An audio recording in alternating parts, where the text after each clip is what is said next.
My name is Omar Abasad. It's Thursday, March 17, 2019 at 4:38 p.m. in Toronto. So I'm going to show you today, to start with, the fluctuations in my blood pressure. The last 30 readings that's spanning a few days. So I'm going to start with that. So here I'm going to take this camera and I'm going to show you the blood pressure readings. So that's on the 6th. So this number is the date and this number is the time. Number 2, 3, 4, 5, 6, 7, 8, 9, 10, 11, 12, 13, 14, 15, 16, 17, 18, 19, 20, 21, 22, 23, 25, sorry, that's 25, 26. So let me go back to 25. See how high that reading was? 9:30, 9:40 at the 4th of March. So this reading I got when I had this really, really, really, really painful pain on my back and my chest for maybe about 30 seconds, maybe about 30 seconds to about a minute, and then it went away once I tweeted about it. And right after that, I took the pressure, and this was the pressure. 26, 27, 28, 29, 30. So let's return this. These measurings were taken mostly when I was in pain. When I feel normal and I'm not in pain, um, my pressure is in a normal range of about 118 over 77 to about 128 over 80, 85. When I'm in pain, my blood pressure rises, drops, rises, drops. And when I'm in pain, these detectors go off every single time. Every single time. So I'm going to take my pressure right now.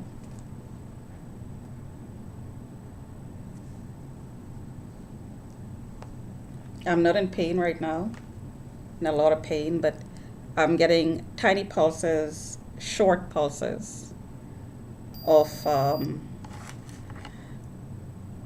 for lack of a better word, discomfort, like this pulsing sensation, where you feel that the part of the body affected is being acted upon, and not necessarily causing intense pain, but you could feel a pressure in the area, which is consistent with my findings of the sensations I have when I am hit with the microwave signals on high power. There is a pressure. So if you decrease the power, then the pressure decreases. But if you're sensitive enough, you will pick up on the sensation of being affected. And I am sensitive. Maybe a lot of people will not pick it up, but I've been sensitized by this process of being hit continuously. And my mind was trained, or I trained my mind, I should say, to pick up on these sensations because of the sensitization process that I went through with being continuously scanned and tortured this way, basically. So it's going to take a few seconds to get my blood pressure readings. So the tag is still on at a low level.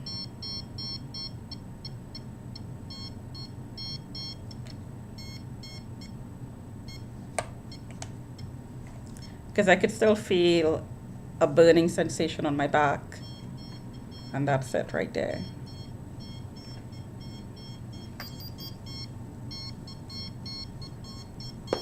And I'll just show you the pressure. 127 over 73, 80 heart rate. Now, that's in the normal range.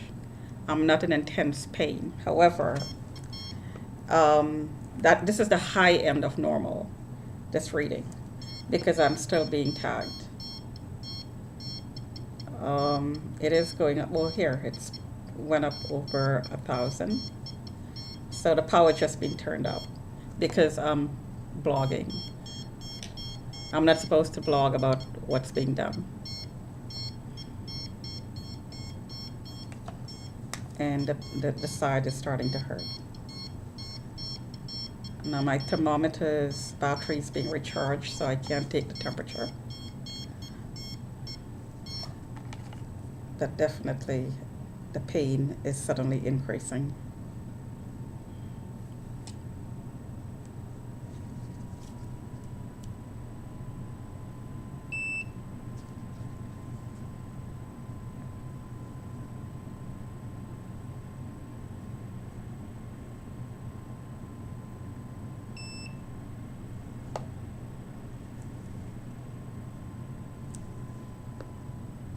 Hmm.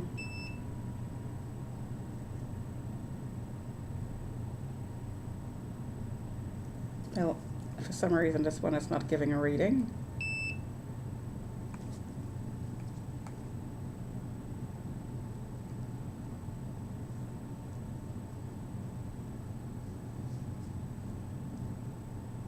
Not giving a reading. Maybe, oh, this one is not giving readings either.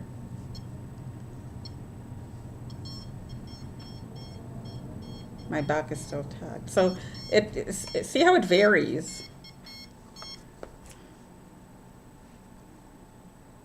It varies.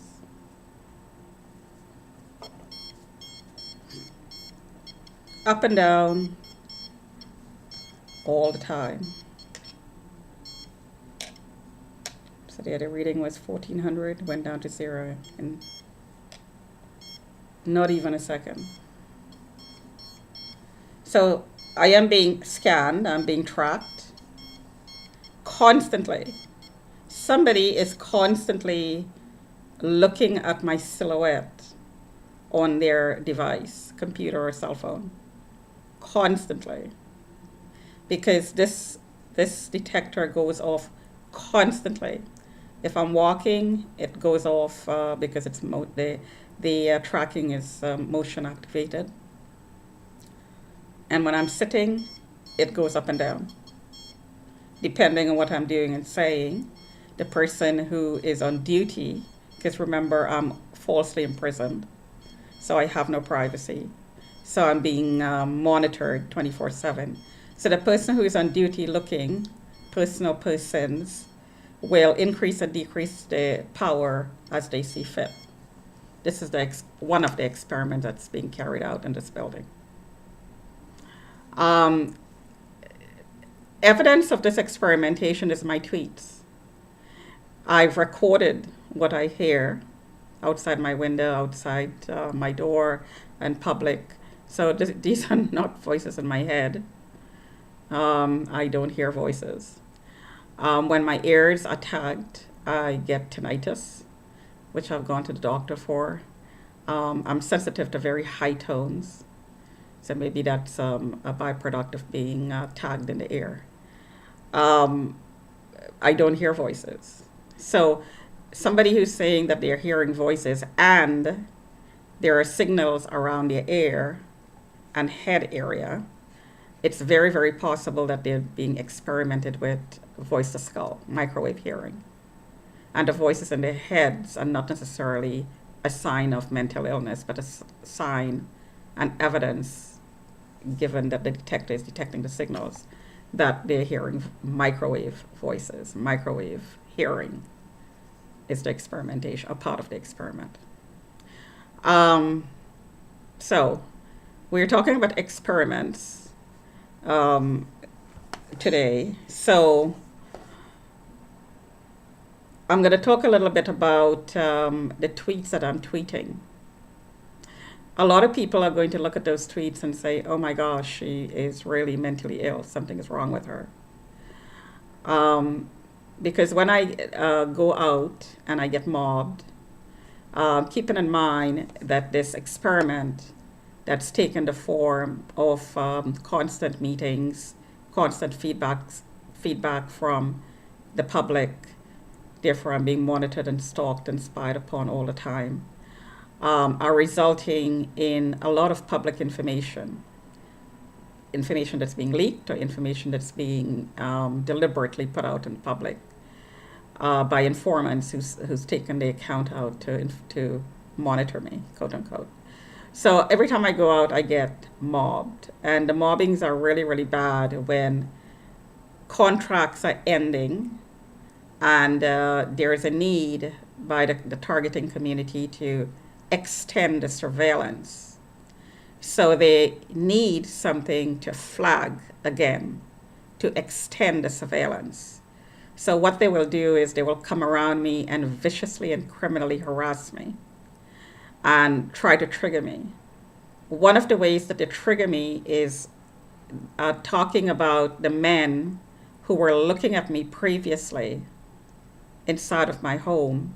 This is the criminal part of the surveillance that's outsourced. These names are called and they talk about what these men saw, as in me doing, living inside my home, what they saw me do, what they heard. They pad things on, they lie about it, they talk about their reactions to it. I heard that one of the informants masturbated and was so turned on. And I swear to God, this is the sexually harassing comments that are made around me, conversations. This man was so turned on, masturbating while looking at me inside my home, that he ejaculated to the point where it ended up on the other side of the room. These are comments that are sexually harassing. I am being sexually harassed and sexualized by the men who are looking in and masturbating with what they see. Of course, they are rapists, or else rapists, or they will not be doing what they're doing. So there is a list of people who they are accessing this way, because of course I'm not the only one. I am not the only one. There are millions of women out there who are being trafficked. And since remote trafficking is so much easier than physical one, the trafficking industry is going online. So part of this experiment that the Chinese traffickers are running in this building is to fine-tune the technology used to bring the trafficking more online, more than it is right now, and fine-tune the technology used to do so by experimenting on people like me. So I've talked about some of the experiments using technologies to simulate the sex act, that in and out motion. It could be done with microwave technology that causes burning and cause pain and inflammation, or it could be done with ultrasonic technology, sound waves. and that will simulate the sensation of the in and out motion of the sex act, and it simulates the sensation of touch. So this technology um, is being customized. Part of the experiment is to use technology to customize to clients, customize the victim to the clients that are looking on and who are doing this thing manually. Because really, what it is they're using a suit, a full body suit in some cases, and the ultrasounds, um, which is part of the haptic technology being used, is bounced off. The sound waves is bounced off the surface of the victim's body, and of course, it has to be done from either above or below, or maybe beside if the person is close and have the technology located in that way. And the sound waves are bounced off the person's body, and the sensors on the suit picks up the sound waves and transmit the sound waves into the skin, the human skin, and you feel the touch. New technology, haptic technology. So it's really sex online is what's being used. And if you do your research, it's already being used in porn sites and so on. This is just, in my case, it's being abused. So I've studied the technology. Um, there are nights where, you fall asleep and you don't shield.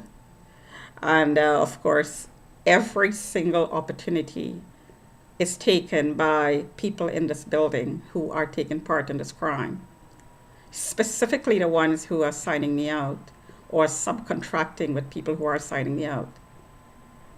They will not lose an opportunity to sign in and just start doing this between your legs, this in and out motion. And you can actually feel the sensation, the pulsing sensation. It heats up your body, not as much as microwave, but it does create heat. And I guess it depends on the power of the heat that's being used. I'm not familiar with the details of the technology, but speaking from my experience, it does generate heat. It does increase your blood pressure. It does increase your heart rate because pressure is put on your body. It simulates somebody lying down on top of you and entering your body between your legs, just like sex. So every time I go to bed, I get constant pulses of pain on my legs. And this is the rapist's way of trying to get you to open your legs. And then a lot of heat is generated. So if you feel hot, you're going to open your legs to feel cooler, especially if you're semi-awake, semi-asleep, half awake, half asleep. You will unconsciously open your legs to feel warm, cooler. So this tactic is also being used to open your legs, to make the victim open your legs, because it's easier. It's not necessary, it's just easier to simulate the sex act where somebody's actually lying on top of a woman. So I'm speaking out so clearly and in so much detail because I've studied it, being on the receiving end of the technology. I also study it so I can speak clearly about what I'm experiencing. This is not stuff in my head. This is technology being used in porn sites and technology being abused in cases like mine and millions of other people out there because, again, human trafficking is a lot of money. Huge industry, billions of dollars around the world. And it is global. I'm being monitored globally, meaning that anybody around the world could log into me and surveil me, quote unquote, because somebody flagged me with the cops to be trafficked. So, experimentation. This is all part of the grand experiment. This is just some of the experiments being carried out under the umbrella of this grand experiment that people are being lied to and being told that this is a criminal person who needs to be monitored, and we are monitoring her, which is a cover for really what's going on, as I just talked about, trafficking, remote trafficking. It's all a cover. Bamboozle the people. Because this, what I'm talking about, is going on all around the world. All around the world. Especially the kids. The kids are being trafficked this way. Because if they talk, nobody will believe them. And the people who are doing this are people in power. They have power over the process. They have power over the system that's overlooking the kids. They have power to make judgments to cover this trafficking up, cover this crime. And they do, so far. I will not be trafficked. And what's being done is not going to stay undercover. I'm living to expose it. It's going to stop. Talk to you another time.